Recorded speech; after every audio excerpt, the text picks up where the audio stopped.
வணக்கம். நம்ம இந்தியால பார்த்தீங்கன்னா, நெறைய கோவில் இருக்கு. ஒவ்வொரு கோவிலுக்கும் ஒரு ஒரு ஸ்தல புராணம் இருக்கு.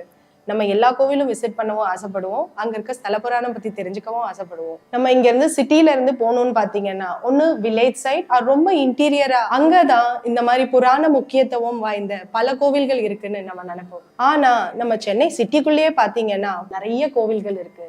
ஆனா, அத பத்தி நெறைய பேருக்கு தெரியாது. அப்படி ஒரு கோவிலை தான் இன்னைக்கு நம்ம பார்க்க போறோம். சென்னையில இருக்கிற ஹாட்ஸ்பாட் கோயம்பேடு. நம்ம கோயம்பேடுக்கும் ராமாயணத்துக்கும் சம்பந்தம் இருக்குன்னு சொன்னா நீங்க நம்புவீங்களா? நம்ம சென்னை கோயம்பேடுல இருக்க டெம்பிள் குறுங்காலீஸ்வரர் கோவில். நம்ம பழைய கோயம்பேடு பஸ் ஸ்டாண்ட் இருக்கு இல்லைங்களா, அங்கல இருந்து கொஞ்சம் பக்கத்துல தான் இருக்கு குறுங்காலீஸ்வரர் திருக்கோயில். நம்ம இதுக்கும் ராமாயணத்துக்கும் என்ன கனெக்ஷன் பார்க்கலாமா? ராமரும் சீதையும் லங்காவில இருந்து கிளம்பி அயோத்தியாவுக்கு போறாங்க. அயோத்தியால போயிட்டு சீதை அக்னி பிரவேசம் பண்றாங்க. அப்ப இருந்த சில சூழ்நிலையின் காரணமா சீதா அயோத்தியா விட்டு வெளியில வராங்க. அதுக்கப்புறம் அங்க இருந்து நேரா வந்து தங்குற இடம் தான் வால்மீகியோட ஆசிரமம். கோயம்பேடுன்னு இப்ப இருக்க சிட்டின்னு சொல்ற இடம் தான் ஃபர்ஸ்ட் காடா இருந்தது. அங்கதான் வால்மீகி அவரோட ஆசிரமம் இருந்தது. அங்கதான் சீதா தேவி வந்து தங்கி இருந்தாங்க. ராமருக்கும் சீதாக்கும் 2 குழந்தை இருந்ததுன்னு நமக்கு தெரியும். அவங்கதான் லவா, குஷா. இவங்க 2 பேரும் எங்க பிறந்தாங்கன்னு தெரியுமா? நம்ம ஊர்ல அப்பா அமைஞ்சிருந்த வால்மீகியோட ஆசிரமத்துல அங்கதான் பிறந்தாங்க. இப்ப நம்ம குறுங்காலீஸ்வரர் கோவில்ல பாக்குற லிங்கம் தான் அந்த காலத்திலேயே வால்மீகி அவர் ஆசிரமத்து பக்கத்துல அந்த லிங்கம் இருந்ததா சொல்லப்படுது. அந்த லிங்கத்துக்கு தான் லவா, குஷா 2 பேருமே டெய்லி பூஜை பண்ணிட்டு வந்திருக்காங்க. அந்த நேரத்துல பாத்தீங்கன்னா ராமர் அஸ்வமேத யாகம் நடத்திட்டு வராரு. அங்க இருந்து ஒரு வெள்ளை அஸ்வம் புறப்பட்டு நிறைய ஊர்களுக்கு போயிட்டு திரும்பவும் ஸ்டார்டிங் பாயிண்ட்டுக்கு வந்து நிக்கணும். அந்த ரீதியில இந்த அஸ்வம் வால்மீகி ஆசிரம கடக்க முயற்சி செய்யுது.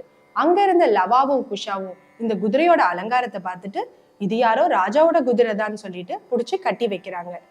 அஸ்வம காணாம ராமரோ அவரோட வேலையாட்களை அனுப்பி அஸ்வத்தை தேட சொல்றாரு. அப்போ லவாவும் குஷாவும் என்ன சொல்றாங்கன்னா, போய் உங்க ராஜாவையே வர சொல்லுங்க அப்படின்னு சொல்லி அனுப்புறாங்க. அதை கேட்டு அதிர்ச்சி அடைஞ்ச ராமர் அங்க இருந்து நேரா கிளம்பி ஆசிரமத்துக்கு வராரு. அங்க இருந்த லவகுஷனும் ராமரை பார்த்தப்போ ராமருக்கும் தெரியாது இவங்க தான் நம்ம பசங்கன்னும், பசங்களுக்கும் தெரியாது ராமர் தான் அவங்க அப்பானும். ராமர் வந்த பிறகும் லவா, குஷா 2 பேருமே அந்த குதிரையை விட தயாரா இல்ல. அப்போ ராமர் கிட்ட சொல்றாங்க, நீங்க எங்க கூட வேணா சண்டை போட்டுட்டு இந்த குதிரையை வாங்கிட்டு போங்கன்னு சொல்றாங்க. சண்டையும் போட ஆரம்பிக்கிறாங்க. அப்ப அங்க இருந்த வால்மீகி ரிஷி வந்துட்டு ராமர் லவா, குஷா பத்தின உண்மையை தெரிவிக்கிறாரு. ராமாயணத்துல இருக்கிற இந்த அற்புதமான நிகழ்வு நடந்தது நம்ம கோயம்பேடுல இருக்க குறுங்காலீஸ்வரர் கோவிலை சுத்தி தான் சொல்லப்படுது. ஒரு ராஜாவையே எதிர்க்கக்கூடிய தைரியம் லவாக்கும் குஷாக்கும் எப்படி வந்ததுன்னு சொல்றாங்கன்னா, தினமும் இந்த குறுங்காலீஸ்வரர் லிங்கத்துக்கு பூஜை பண்ணதுனாலதான். ஆரம்ப காலத்துல இந்த கோவிலுக்கு குஷலவபுரீஸ்வரர்னு பேர் இருந்திருக்கு.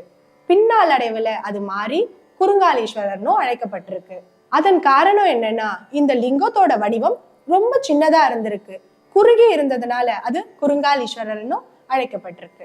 மூர்த்தி சிறுசு கீர்த்தி பெருசுங்கிற ஒரு லைனை நம்ம கேள்விப்பட்டிருக்கோம். அத மாதிரி நம்ம குறுங்காலீஸ்வரரோட வடிவம் சின்னதா இருந்தாலும் அவரோட மகத்துவம் ரொம்ப பெருசு. இங்க நீங்க சுவாமியை தரிசிச்சுட்டு வெளியில வரும்போது பாத்தீங்கன்னா அங்க சீதாதேவியோட சிலை வடிவமைக்கப்பட்டிருக்கு. சிவனை வழிபட்டுட்டு வெளியில வரும்போது இப்பவும் நம்ம சீதா அவங்களோட விக்கிரகத்தை அங்க பார்க்க முடியுது. நிறைய பேர் வழிபட்டுட்டும் வராங்க. இவ்வளோ இதிகாச புகழ் பெற்ற ஒரு கோவில் நம்ம சிட்டிக்குள்ள சென்னையில நம்ம வீட்டுக்கு பக்கத்திலேயே இருக்குங்கிறத இவ்வளோ நாள் தெரியாம இருந்தாலும் சரி, இப்ப தெரிஞ்சுக்கிட்டோம் இல்லையா? கண்டிப்பா ஒரு விசிட் போய் பார்த்துட்டு வாங்க. இன்னைக்கு சென்னை கோயம்பேடுல இருக்க குறுங்காலீஸ்வரர் கோவிலை பத்தின சிறப்பம்சங்களை பார்த்தோம்.